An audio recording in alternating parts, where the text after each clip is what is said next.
How much did I make in the month of July as a therapist who owns and operates her own solo therapy private practice? Let's talk about it. Keep in mind, I am primarily a private pay practice. However, I am contracted with one employee assistance program.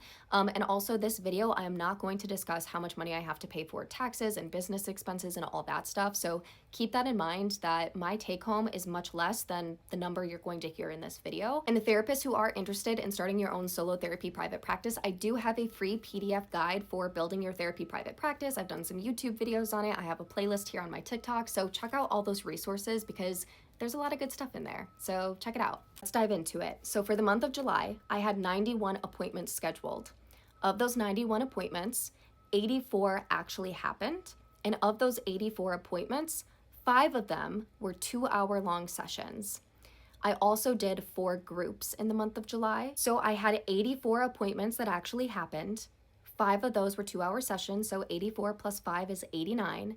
And then I had 4 groups at 1.5 hours. So all of that totaled up is 95 client-facing hours, if I did my math right. In the month of July, I billed $16,465. Of that amount, $13,695 was from private pay clients. $2,770 was from the EAP that I am contracted with.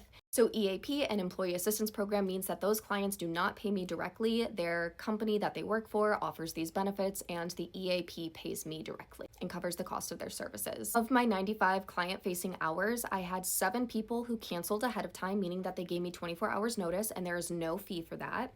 I had 4 people who late canceled. So 2 of those people had a banked late cancellation. So if you haven't watched these videos before, I have an attendance policy that if you need to cancel or reschedule, you give me at least 24 hours notice. If you give me less than 24 hours notice, I charge my full session fee. However, if I ever give you less than 24 hours notice, then you get a banked late cancellation that if you ever have to late cancel in the future, I will waive the late cancel fee.